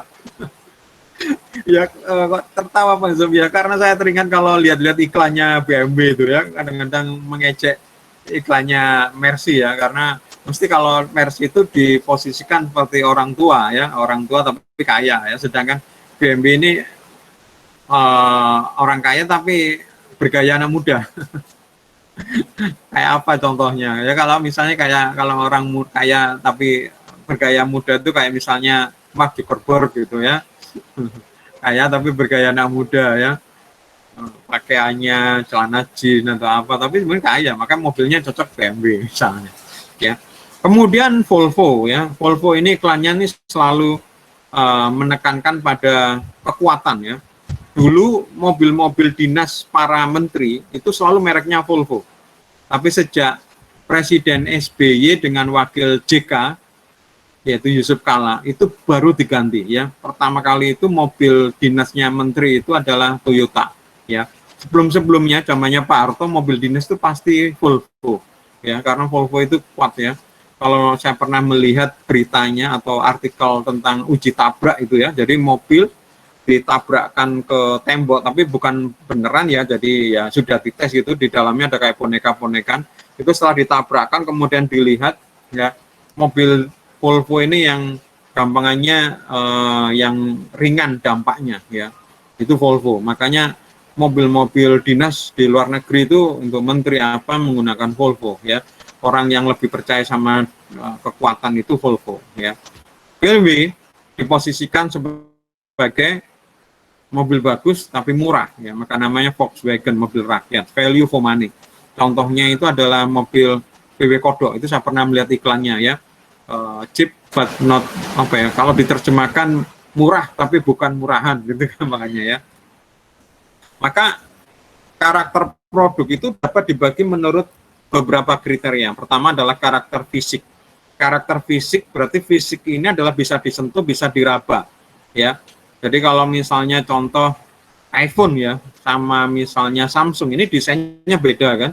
Nah, ini bisa dibikin karakter tertentu bahwa oh, ini desainnya kelihatan fisik ini seperti ini ya. Contoh kalau kita lihat di film-film itu ada kan kadang-kadang kayak apa ya, di karakternya, contoh kayak film Cars ya, film kartun itu ya, tentang mobil itu kan ada beberapa merek itu kan kayak seperti karakter ya. Ya, ada yang kayak karakter apa ya, ganteng, lakon, tapi ada itu. Jadi contoh ini ternyata ya. Kemudian berikutnya fisik semu. Fisik semu ini berkaitan dengan fisik tetapi tidak bisa dirasakan ya. Jadi kata kalau misalnya dalam bahasa Indonesia tuh kata kebendaan ya. Jadi benda memang berwujud ya, tetapi kebendaan ini memang berwujud tetapi nggak bisa kita pegang. Apa contohnya? Misalnya langit. Langit itu benda ya. Oh, itu kelihatan langit, tapi langit bisa nggak kita pegang? Nggak ada, itu semu ya. Makanya kadang-kadang langit tanpa batas. Memang kalau kita lihat ya apapun yang di atas itu langit ya. Produk ini bisa juga adalah semuanya. Yang tadi itu saya bilang. Misalnya kuat ya. Kuat ini baru bisa terlihat kalau kemudian misalnya ditabrakkan misalnya atau dipakai ya. Ini karakter fisik semu, tapi karakter fisiknya kita lihat ya cantik, indah, desain apa namanya halus ya, itu fisiknya. Tapi fisik semuanya itu baru seperti itu. Misalnya tadi itu kuat ya. Misalnya oh, HP saya ini sudah jatuh berapa kali ini. Nggak apa-apa, ini berarti karakter fisik semu, kuat ya. Kuatnya kan nggak bisa dipegang ya. Loh, ini HP-nya bisa dipegang, yang dipegang itu karakter fisik HP ya, kekuatannya belum bisa ya. Kemudian keuntungan konsumen, karakter produk ini kalau kita menggunakan produk ini menguntungkan kita ya. Ada sesuatu keuntungan yang lain, tidak hanya keuntungan uang tetapi ada keuntungan yang lain. Jadi kadang-kadang orang beli sesuatu selain mendapatkan manfaat dia kepingin juga keuntungan yang lain. Ya, contoh ini mohon maaf ya. Saya beli sepatu ya. Sebenarnya fungsi sepatu itu untuk alas kaki ya, supaya apa ya, nggak tertusuk tertusuk duri atau nggak kena batu ya. Sebenarnya kalau saya pakai sepatu apapun ya bisa sebenarnya. Jadi saya tidak tertusuk, tapi saya milih misalnya, mohon maaf ya, misalnya apa, New Balance, Nike gitu ya kan. Harganya mahal Pak Yusuf. Iya memang. Fungsinya memang untuk alas kaki, tapi ada keuntungan yang lain adalah meningkatkan citra saya. Oh ya kan, kayak Theo mendekati cewek pakai sepatu itu, wah dilirik sama cewek. Theo rek keren sepatu nih, uangnya gak keren tapi sepatu ini keren. Guyon Theo, nah kayak gitu ya. Ini adalah contoh sebagai keuntungan konsumen. Jadi orang kadang-kadang beli itu berharap dapat keuntungan yang banyak ya. Ada keuntungan yang langsung, yang misalnya murah, dapat selain murah ya, atau mungkin dapat banyak, tetapi mungkin ada sesuatu keuntungan yang lain yang tidak terlihat ya. Contoh tadi itu ya, bisa menaikkan citra image ya. Contoh lagi yang lain gini. Saya dulu pernah memperhatikan apa alasan seseorang itu bekerja. Ya. Kenapa kok seseorang mau bekerja di perusahaan itu ya? Saya mempelajari ternyata ada beberapa teori bahwa orang bekerja itu berharap dapat dua keuntungan ya. Keuntungan yang terlihat ya, keuntungan yang terlihat dan keuntungan yang tidak terlihat ya. kalau dalam bahasa marketing itu yang terlihat namanya tangible, yang tidak terlihat namanya intangible. Keuntungan yang terlihat itu apa? Yaitu misalnya gaji, bonus, tunjangan, ya, rumah dinas, apa itu namanya tunjangan.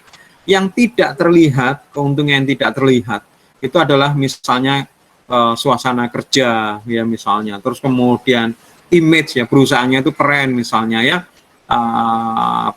orang memandang keren di situ misalnya, atau mungkin karena ada kesempatan untuk belajar. Nah ini jadi orang ketika bekerja tidak hanya semata-mata melihat gaji, jadi keuntungan tangible sama keuntungan intangible di total, dan itu yang kemudian mereka mendapatkan itu.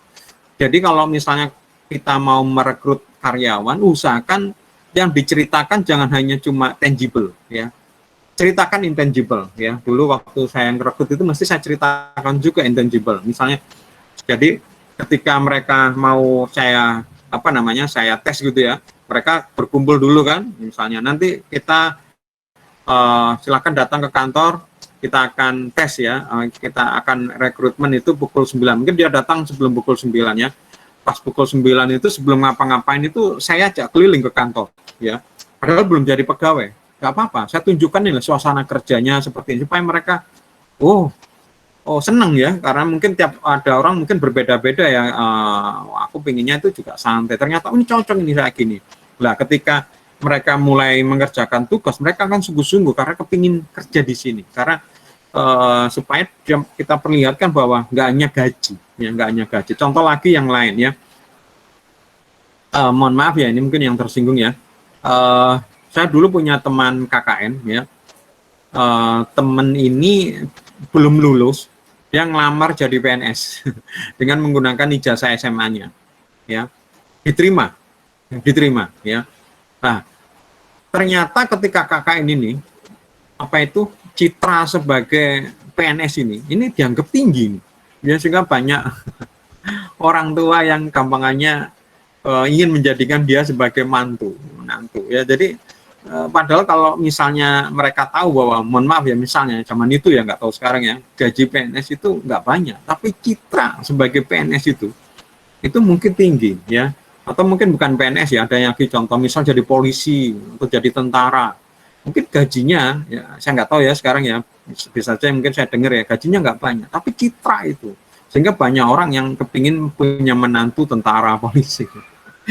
Ya ini ada intangible yang di situ. Ya. Pak Yusuf kok ngomong beginian? Ya, karena memang kita juga harus belajar atau mencari bagaimana produk itu kita munculkan keuntungan semuanya. Ya, jadi sabun gitu, oke, sabun. Atau sepatu tadi itu, paling enak cerita sabun. Sepatu, ya untungnya ya buat untuk alas kaki ya, modelnya mungkin bagus, anti air apa gitu ya, dipakai empuk, oke. Tapi mungkin ada keuntungan yang lain, apa itu? Keren gitu lah ya, kerenin berapa harganya? Ya, ngitung ya. Kalau misalnya pakai sepatu Nike ya tuh, atau sepatu yang New Balance ya, N ada huruf N-nya, itu mungkin keren banget itu. Ya meskipun sekarang banyak tembakan, tapi kan orang bisa melihat tembakan atau tidak. Kemudian berikutnya adalah penonjolan harga dan mutu ya. Ini di positioning ini kita harus bisa menunjukkan bahwa harga dan mutu ini harus dipersepsikan sama ya. Jadi harga yang tinggi, harga yang mahal, mutunya tinggi, atau kita balik, mutunya tinggi di hadapan konsumen ya, dipersepsikan ya, padahal mungkin enggak ya, belum saya sampai ke situ ya. Jadi kalau kemudian konsumen berpikir bahwa ini mutunya bagus, kemudian kita bilang harganya mahal, mereka mau menerima ya. Tapi kalau mereka mempersepsikan bahwa produk kita harganya rendah, kita jual mahal, nggak laku ya, nggak laku. Contoh ya, ini saya sering saya berikan contoh di kelas ya, tapi jangan tersinggung, tapi ini memang fakta ya, pernah saya lihat sendiri ya. Contoh HP Samsung yang premium yaitu seri S ya, seri Galaxy S, kemudian sama iPhone ya. Ini iPhone sama Galaxy S ini sering dianggap sebagai level yang sama ya. Kalau kita melihat iklan-iklannya, maka mereka malah bertempur ya. Kemarin saya perlihatkan ya, comparison produk itu mereka bertempur ya. Itu saya pernah melihat ya di YouTube-nya, bahkan melihat juga artikelnya ya. iPhone ini dibongkar ya sama sebuah tim gitu ya, dibongkar, kemudian mereka menanyakan ke pabrik, ini harganya berapa kalau saya pesan kayak gini ya, akhirnya dapat harganya ya, misalnya layarnya, baterainya, memorinya, prosesor berapa di total ya. Terus kemudian Samsung juga dibongkar di total. Ternyata sebenarnya Samsung sama iPhone itu harga produk hampir sama. Harga pembuatan, kalau istilahnya saya di marketing itu ngajar di kelas sebelah itu namanya HPP, harga pokok produk ya. Artinya biaya pembuatan ya, biaya pembuatan tentu ditambah misalnya tenaga rakitan ya. Jadi kalau laptop kayak HP tadi saya beli, tapi kan harus dirakit lah. Rakit ini termasuk biaya. Anggap saja pokoknya untuk memproduksi itu biayanya berapa. Ternyata biayanya hampir sama. Tapi kenapa ya di yang saya baca artikel itu Galaxy S sama iPhone ini selisih harganya jauh banget. Berarti iPhone ini ngambil margin selisih keuntungannya lebih tinggi. Tapi orang kenapa mau bayar? Karena merasa iPhone itu pantas dihargain itu. Karena dengan iPhone itu nggak hanya feature, tetapi ada gengsi, ada ada keren yang dibeli di situ. Ya itu yang selalu dipupuk sama iPhone, sama Apple. Bagaimana iPhone itu tetap sebagai produk yang berbeda gitu loh. Itu yang ditanam di positioning. Berikutnya adalah penonjolan penggunaan. Ini yang sering kadang-kadang saya katakan. Kadang-kadang orang lupa ya, orang-orang nggak tahu. Padahal ini sebenarnya sama sebenarnya ya, sama. Contoh Feminax ya. Jadi Feminax ini diposisikan sebagai obat untuk wanita yang lagi haid ya. Mungkin wanita tahu ya rasanya sakit aja, nggak tahu. Pokoknya lagi haid itu biasanya sakit ya kayak gitu. Nah, Feminax ini dirancang untuk mereka dan diposisikan untuk itu. Padahal Feminax ini bahannya itu sama dengan obat-obat flu, sakit kepala atau sakit gigi. Tapi ini dirancang khusus untuk, bukan dirancang, diposisikan sebagai obat untuk orang atau wanita yang sakit haid ya. Tentu harganya lebih beda dibanding harga untuk obat misalnya obat sakit kepala atau flu ya. Obat flu sakit kepala sudah umum, tapi yang haid ini nggak terlalu banyak, diberi harga mahal. Orang mau beli karena khusus aku haid sakit. Yang dibayangkan mereka Feminax, bukan flu. Padahal kalau minum flu mungkin sama aja, khasiatnya sama aja. Contoh lagi yang lain, ini ya sering juga saya angkat ya, susu ya, seperti misalnya susu Bonito ya. Susu Bonito itu diposisikan sebagai minum susu itu bisa meninggikan badan ya. Jadi orang tua kepingin anaknya itu tinggi. Padahal susu itu bahannya ya kalsium ya, meninggikan. Susu apapun ya sebenarnya kalsium ya, meninggikan gitu loh. Tapi dia mau memposisikan kalau kamu anakmu jadi tinggi, ini loh, bukan susu yang sembarang, susu Bonito. Pak Yusuf memang ada sih, tapi sebenarnya ya nggak terlalu nyaris beda ya. Tapi itu yang mau diposisikan ya. Saya pernah diberi, tapi untuk di sini aja ya, diberi cerita sama seorang teman yang kerja di perusahaan consumer goods yang sangat terkenal ya. Dia pernah nanya, "Sob, kamu tahu nggak sampo?" Ya, ini saya nggak sebutkan mereknya, terkenal banget ya. "Kamu tahu ini apa bedanya dengan sampo yang lain?" Sebenarnya sama, Sob, gitu. Bahan-bahannya tuh sama. Yang membedakan itu antar sampo satu dengan sampo yang lain itu cuma dua, ya ini warna dan parfum. Tapi bahannya itu sama. Tapi kenapa kok harga parfumku ini, sampo ini mahal? Ya itu, ya karena dianggap itu tadi karena permainan iklannya. Tapi bahannya sama itu sebenarnya.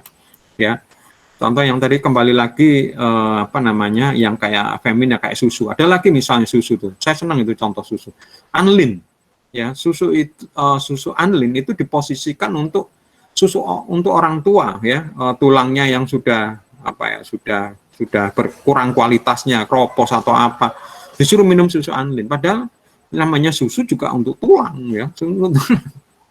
Tapi jadinya orang tua nggak mau minum susu yang biasa tapi susu Anlin. Apakah beda? Sama sebenarnya. Kalau kita lihat dibongkar ya sama susu. Gitu. Tapi ini untuk anak ya, tentu ditambahin gimmick-gimmick marketing, ditambahin kata zat ya, ada istilahnya. Tapi istilah itu sebenarnya bukan istilah kimia, tapi istilah merek ya, sebenarnya brand ya, kayak gitu. Jadi ini sebenarnya juga dipikirkan oleh kita, bagaimana membuat itu yang apa namanya bisa lebih spesifik, ya, spesifik. Tapi dengan harga spesifik itu harganya bisa dinaikkan, Makanya harusnya kalau kita harusnya main logik itu, main akal sehat, kadang-kadang kita nggak perlu lah ngejar itu. Kadang-kadang pada dasarnya sama kok, sama. Cuma yang membuat mahal itu tadi itu iklannya atau persepsinya itu, ya. Kemudian berikutnya adalah positioning menurut pemakaian, ya, menurut pemakaian, ya. Misalnya contoh dikaitkan dengan cara pemakaian, ya. Contoh iklan-iklannya Ajinomoto itu selalu dia bilang cup gitu ya. Jadi bumbu masaknya ditempelkan ke mulut cup kayak kita mencium cup gitu ya. Terus kemudian diberikanlah ini.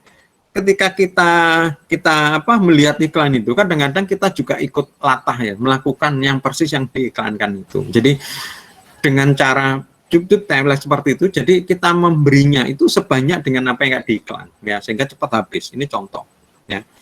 Nah, terus yang saya suka ini, ya, positioning menurut kelas produk, ya. Contoh misalnya antara Avanza dan Xenia. Avanza dan Xenia ini kalau saya lepasin ya, emblemnya, logonya, ya, nggak ada logonya, saya hapusin. Kalian bisa nggak membedakan antara Avanza sama Xenia? Nggak bisa, persis itu, persis. Tapi seakan-akan ada kelas, ada kelas yang berbeda. Posisi Avanza ini karena Toyota lebih bagus, lebih kuat, lebih mahal kalau dijual nanti lebih nggak berkurang. Sedangkan yang Xenia ini lebih nggak enak, apa seperti itu. Padahal kalau lihat Avanza sama Xenia, Toyota sama Daihatsu ini diproduksi oleh satu pabrik yang sama, satu perusahaan yang sama. Bahkan saya pernah dengar dari montir itu atau bengkel itu suku cadangnya itu bisa saling dipertukarkan, ya. Misalnya mesinnya suku cadangnya Daihatsu bisa dipasang di Avanza, suku cadangnya Avanza bisa dipasang di Xenia, ya kayak gitu. Ya, tapi kenapa kok bisa harganya? Yaitu, ya. Contoh lagi, yang ini sudah jarang terlihat, ya. Antara APV sama Maven. Kalau Avanza sama Xenia sampai sekarang masih ada, itu kayak dua merek yang berbeda, ya. Tapi APV sama Maven ini saya lihat sudah jarang ini, ya. Kalau APV itu Suzuki, kalau Maven itu Mitsubishi. Bentuknya sama-sama persis, ya kayak Avanza Xenia, ya. Cuma kalau nggak salah cuma grillnya, ya. Kalau sekarang hampir banyak, ya. Sama Trios, terus kemudian Akia sama Ayla, terus Calya sama apa satunya itu? Yang satunya Calya, yang satunya apa itu? Akia, ya, Akia sama Ayla yang kecil, terus yang agak panjang itu Calya karo apa itu? Ya, Ras sama Trios, ya. Jadi hampir sama. Sekarang ada lagi yang hampir mirip juga, Expander sama Livina kalau nggak salah, ya. Jadi Mitsubishi Expander sama Nissan Livina, ya. Livinanya pokoknya, ya. Bentuknya hampir sama, cuma kalau di Livina grillnya yang di depan, di depannya lampu-lampunya agak beda, tapi hampir persis dengan Mitsubishi Expander kayak gitu. Berikutnya adalah positioning menggunakan simbol-simbol, ya. Ya, ini yang sering saya beri contoh di kelas, ya. Contoh misalnya Marlboro diposisikan sebagai cowok maco.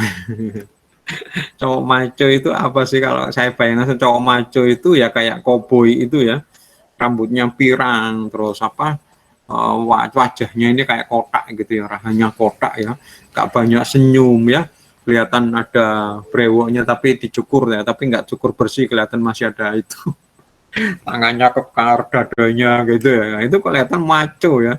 Kalau kemudian merokok itu kayaknya jantan. Nah, ini mau diposisikan bahwa para pemakai Marlboro itu adalah orang-orang yang jantan seperti kayak koboi itu, ya. Jadi kalau kamu kepingin jantan ya ini, padahal gak ada kaitannya, ya. Kemudian positioning langsung dengan pesaing, langsung, jadi dibandingkan langsung dengan pesaingnya, ya. Siapa pesaingnya? Oh, misalnya contoh perusahaan seluler Telkomsel ini diposisikan langsung dengan musuhnya karena memang nggak banyak pemainnya, kan. Misalnya dengan Indosat, apa disaingkan dengan apa namanya Telkomsel diposisikan untuk XL atau kemudian Indosat, sudah. Misalnya, oh saya lebih murah atau saya lebih luas jangkauannya gitu, ya. Maka kita bisa menentukan beberapa strategi ya. Yang pertama adalah kita bisa mengidentifikasi para pesaing ya. Pesaing kita itu siapa sih? Misalnya Coca-Cola. Saingan kita siapa? Oh, Coca-Cola itu sama dengan Pepsi Cola ya. Itu yang langsung ya, yang sama sekelas ya. Minuman korporasi ya, sama yang modelnya rasanya ya, itu Pepsi. Tetapi sebenarnya pesaing kita itu enggak hanya yang sama ya sekelas, tapi bisa saja karena fungsinya itu adalah buat minum, bisa saja itu adalah cola tapi merek lain ya. Jadi itu masih sejenis ya. Jadi kalau misalnya kita Coca-Cola, cola merek yang lain ya Pepsi, atau kalau sekarang yang baru itu Big Cola ya. Bisa saja mungkin karborasi tapi yang non diet ya. Berarti kita Coca-Cola, musuh kita bisa saja Coca-Cola diet atau Coke ya, kayak gitu. Atau bisa aja minuman soft drink yang lain secara keseluruhan ya. Kita Coca-Cola, musuh kita bisa saja musuh sepabrik dengan kita. Coca-Cola itu ada Pepsi kalau nggak salah, terus kemudian ada Fanta ya kan. Nah, ini juga musuh ini. Terus kemudian apalagi lawannya ya, Coca-Cola itu punya teman tim, terus sama Mirinda ya, Big Cola juga punya kayak gitu. Atau bukan, malah mungkin minuman apapun yang tidak ada alkohol, misalnya teh ya, kopi, apalagi sekarang ya, kopi ada 76 ya, kopi 76 atau 78 itu. Kopi Torabika yang sudah tinggal diminum ya, ada teh botol, itu juga pesaing itu. Karena kalau misalnya nggak ada yang kita inginkan, ada Coca-Cola nggak ada, yang ada apa ini ya, mungkin kadang-kadang mereka ngambil ya, termasuk macam-macam lain ya. Kemudian berikutnya adalah persepsi konsumen. Kita akan lihat ya, persepsi konsumen kita terhadap pesaing kita gimana. Pesaing kita itu yang dipikir oleh pelanggan itu seperti apa ya. Nah, kita harus membedakan ya. Kalau misalnya posisi pesaing itu dianggap, oh ini posisi produk ini bagus tapi murah, wah ini apakah yang diinginkan itu? Berarti kalau memang iya itu, kita harus memposisikan lebih bagus lagi. Ini kita juga sama bagus tapi lebih murah loh. Ya, ini yang saya amatin, contoh-contoh itu adalah rata-rata produk dari Wings ya. Wings itu selalu memposisikan kualitasnya sama, harganya lebih murah ya.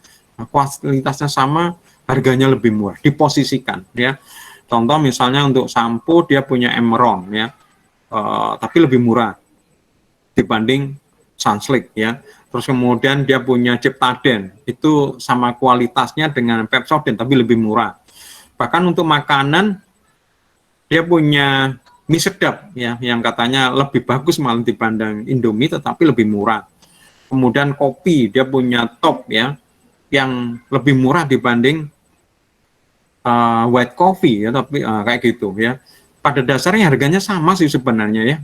Kalau saya beli itu Top Coffee itu cuma dia dapat lebih banyak ya. Kalau yang lain misalnya harga 16.000 itu dapat 10 saset ya. Dia bisa 15 saset dengan harga yang sama 16.000. Tapi intinya dia memposisikan kualitas sama tapi harga lebih murah sehingga orang memilih rata-rata Wings. Ini salah satu strateginya Wings ya. Ya, ini bisa kita ambil contoh ya, atau bisa kita tiru. Kemudian berikutnya adalah menganalisa preferensi konsumen, mengetahui posisi yang digendakin oleh konsumen terhadap produk tertentu. Sebenarnya kepinginnya kita itu apa? Ini menarik ya, saya senang sekali pelajaran marketing itu ya. Karena kadang-kadang kita itu nggak tahu kenapa ya. Contoh ya, ini buat pelajaran aja ya, kadang-kadang menarik sekali. Adik saya ini guru di sebuah SD ya, ya. Harga SPP-nya murah ya. Jadi terjangkau lah. Tapi kenapa jumlah muridnya ini dari tahun ke tahun nggak meningkat ya, sehingga akhirnya sama gampangnya yayasan ya, pemilik ini ketika kepala sekolahnya meninggal ya, atau pensiun, bukan meninggal sorry, pensiun, ini langsung diganti sama kepala sekolah, diganti dengan orang lain yang lebih muda ya. Bukan, ini kan sudah pensiun berarti tua ya, yang muda ya, yang punya pikiran. Akhirnya gampangnya di rebranding ya. Sekolah ini tetap ya. Aku melihat sekolah ini tetap ya, secara fisik ya, bangunannya tetap, bangkunya tetap kayak gitu, tapi dia membranding ya, memposisikan bahwa SD ini kalau kamu sekolah ini jadi kreatif. Bayangkan gurunya sama, semuanya sama, cuma diomongkan aja ke orang-orang. Kamu kalau anakmu sekolah ke sini, anakmu jadi kreatif gitu. Anakmu kreatif ya. Dia mengiklankan itu, mempromosikan dengan media. Dia sangat kenal dengan media dan sering kegiatan-kegiatannya dimuat. Apa yang terjadi? Orang-orang kemudian percaya. Harganya dimahalkan, orang tetap mau bayar. Ya, jadi tahun pendaftaran itu belum dibuka, dia sudah ya buka jauh hari, itu sudah ada yang banyak yang daftar ya. Jadi nggak khawatir dia. Ini contoh bahwa sebenarnya kita itu kadang-kadang nggak seperti yang kita pikirkan. Kita berpikir bahwa orang-orang mungkin cari murah, belum tentu juga ya. Tadi diberi harga murah ternyata nggak laku itu, nggak banyak ya untuk yang daftar itu. Tapi kemudian justru saya mahalkan, mereka mau daftar ya. Jadi ini yang penting ya, karena kadang-kadang kita nggak tahu pikiran orang lain ya, kecuali kalau mungkin jadi malaikat bisa melihat pikiran orang lainnya. Ini kita harus menebak-nebak ya. Ini ilmu yang sampai sekarang saya pelajarin terus-menerus ya. Contoh, kalau saya misalnya presentasi di hadapan calon konsumen gitu, ketika di dalam ruang itu kesannya itu orang-orang suka dengan saya gitu, dengan perusahaan saya, dengan produk saya gitu. Saya berbunga-bunga, keluar dari situ saya mikir, wah ini pasti jadi gold. Tapi apa yang terjadi? Ya nggak ditelepon-telepon. Berarti kan saya salah menafsirkan ya. Ini ilmu ini yang masih harus saya pelajarin terus ya. Makanya bagi kalian nanti coba ikut kuliah namanya sosiologi komunikasi. Ini ada banyak hal yang bisa kita tangkap tidak hanya dari apa yang terlihat, tapi yang tidak terlihat ya. Jadi jangan gampang percaya dengan apa yang terlihat, tapi coba lihat apa yang tidak terlihat. Dukun ya Pak, bukan, maksudnya tanda-tanda yang tidak terlihat sebagai sebuah komunikasi. Contoh misalnya, kamu lapar? Enggak lapar. Kita lihat, omongannya dia bilang enggak lapar, tapi raut mukanya apa cem-cema, ini dia ini lapar gitu sebenarnya. Kita tahu lapar ya, atau justru kita belajar ini sebenarnya adalah dia lapar. Loh, kenapa Pak Yusuf kok dia nggak ngomong lapar? Dia mungkin malu, segan. Tapi coba aja diberi, pasti dia habiskan. Ya itu kadang-kadang seperti itu ya. Apalagi kayak Theo itu yang katanya lagi kasmaran, ini juga harus tahu ini. Laki cewek ini kadang-kadang apa yang diomongkan beda dengan kenyataannya ini. Guyon Theo. Berikutnya adalah menentukan posisi merek produk sendiri dengan mempertimbangkan analisa ekonomi, memilih segmentasi pasar. Iklan berhasil, jangan mengubah posisi. Jadi kalau iklan itu sudah berhasil, produk itu berhasil, jangan diutak-utak lagi ya, jangan biarin ya. Bapak Yusuf, saya mengubah, bikin produk yang lain yang diutak-utak untuk percobaan ya.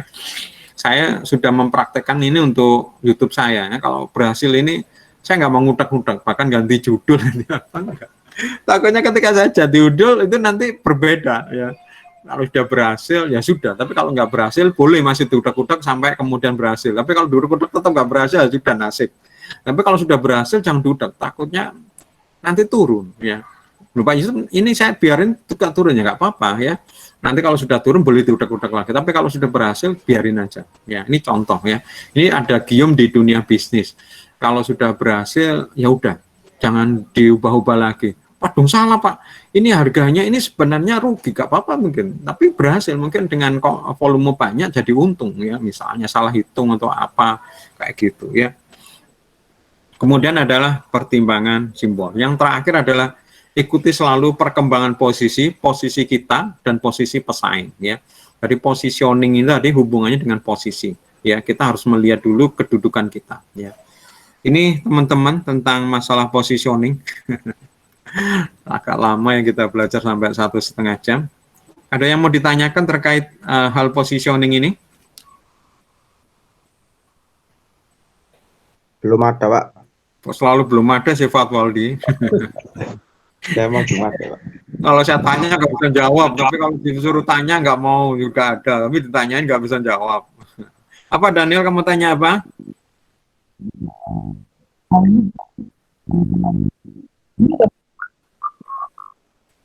Suaramu nggak jelas, Daniel. Sabar ya, Pak.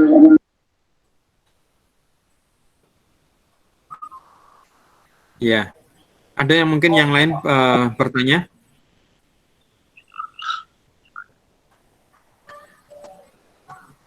Iya, Daniel mau tanya apa?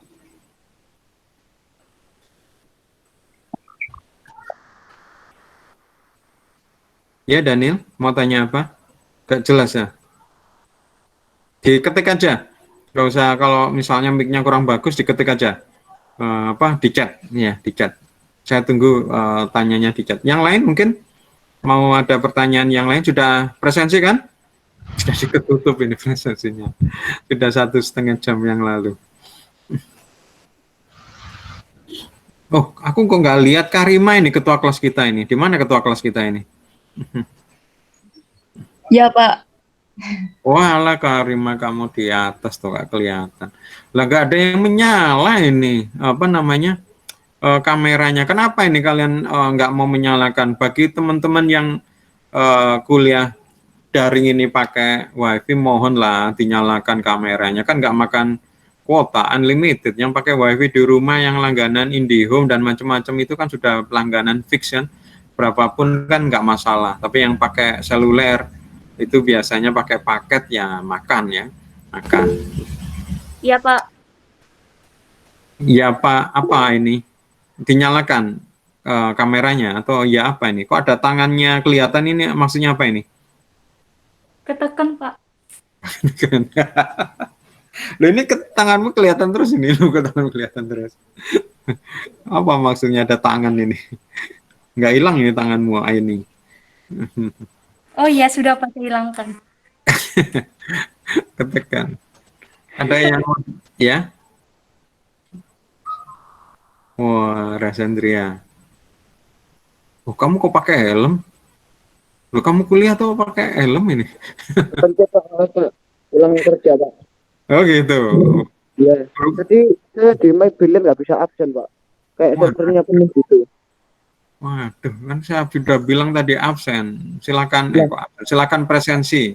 Lah ya presensinya itu nggak bisa Pak. Kayak Maybelline-nya nggak bisa dibuka. Sudah saya kirim screenshotan webnya di grup kok Pak. Nggak bisa kalau memang waktunya sudah habis ya. Nggak bisa memang. Lah enggak Pak, saya jam 2 Pak buka. Terus di grup itu jam 2.13 masih nggak bisa dibuka Pak. Kamu modelnya yang titip absen atau enggak? Maksudnya titip absen? Ya, kamu tadi sudah saya jelaskan tadi panjang lebar tadi itu. Ini kan saya di jalan Pak, pulang kerja Pak. Oh, ya, Kurang ibadah. apa Pak Waldi? Kurang ibadah, Pak. Bang nggak bisa.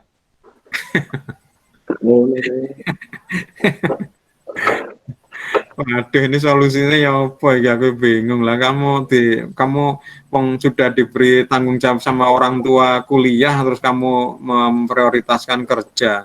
Padahal Lah ya kan saya pas kuliah pertama masih dengerin Pak, masih absen itu mau presensi itu masih lagi tidak kerja. Nah, terus masih dengerin itu udah pulang. gitu ya. Terus gini, saya menyalakan lagi absensinya ya. Saya beri waktu 5 menit lagi ya. Silakan kamu absen cepet-cepetan ya. Bagi teman-teman yang belum absen, saya beri kesempatan lagi 5 menit ya, 5 menit. Absen silakan cepet-cepet ya. Karena setelah ini ya nutup lagi otomatis ya. Ya Pak. Oke, silakan di refresh atau di reload ya. Oke, sudah jalan lagi. Oke, ada pertanyaan lain di luar terkait absensi? Ya sorry, saya kok lebih sering pakai kata absensi ya, padahal salah, yang benar presensi. Absensi itu tidak hadir malah. Mas, di luar presensi ada yang mungkin mau ditanyakan? Belum ada, Pak. Perlu diberi tugas apa enggak? Tidak, Pak.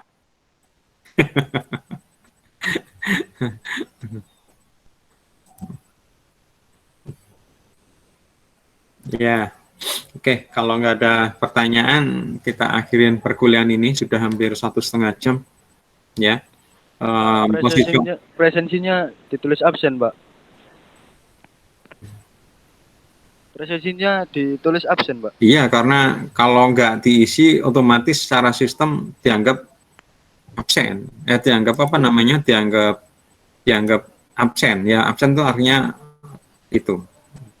Oke, coba ya apa ini? Salah setting tadi karena ya itu tadi sistemnya memang kalau tidak absen otomatis tidak presensi di otomatis absen.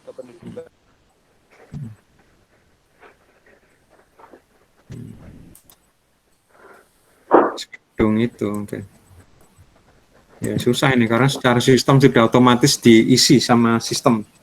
Coba refresh lagi. Makanya teman-teman kalian kan masih diberi kewajiban sama orang tua kuliah dan sudah dibiayai sama orang tua. Ini diprioritaskan, tolong ya, diprioritaskan. Saya terus terang saya juga heran kenapa kalian memprioritaskan dengan kerjaan ya. Saya nggak tahu apapun lah alasan kayak yang lain. Tapi yang jelas orang tua kalian itu adalah kuliah. Ya ini kalian utamakan. Apalagi saya ini sebenarnya sederhana. Ya tinggal absen dengan menekan gitu aja ya. Tapi kenapa kok sering banyak yang tidak presensi gitu ya, maksudnya sampai absen gitu ya, tentu dengan berbagai alasan dan saya tidak tahu alasan itu benar atau tidak ya, yang jelas tidak presensi ya. Padahal dengan konsep seperti ini sebenarnya cukup mudah, tinggal submit gitu aja sudah dianggap masuk meskipun kalian tidak ikut Google Meet atau apa, karena saya menilai hadir tidaknya bukan dari Google Meet-nya tetapi dari My Brilliant-nya ya, karena kuliahnya ini di Google Meet ini menurut saya ini adalah kesukarelaan kalian, yang artinya kalian mendapat ilmu ini ya untuk kalian sendiri. Kalau kalian tidak mengikuti Google Meet, kalian memang dianggap masuk, tapi apalah artinya kemudian kalian misalnya lulus tapi nggak begitu paham tentang iklan ya, nanti ketika kalian bekerja baru terasa positioning apa kayak gitu ya, atau macam-macam teori bikin iklan atau apa gitu ya.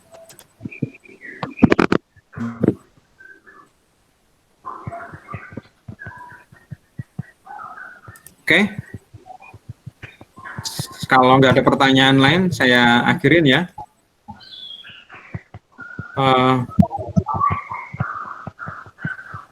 Oke. Saya akhirin. Saya mohon maaf mungkin kalau mungkin ada kata dan tindakan yang tidak berkenan. Kita akhirin. Selamat sore. Assalamualaikum warahmatullahi wabarakatuh. Waalaikumsalam. Iya. Terima kasih, Pak.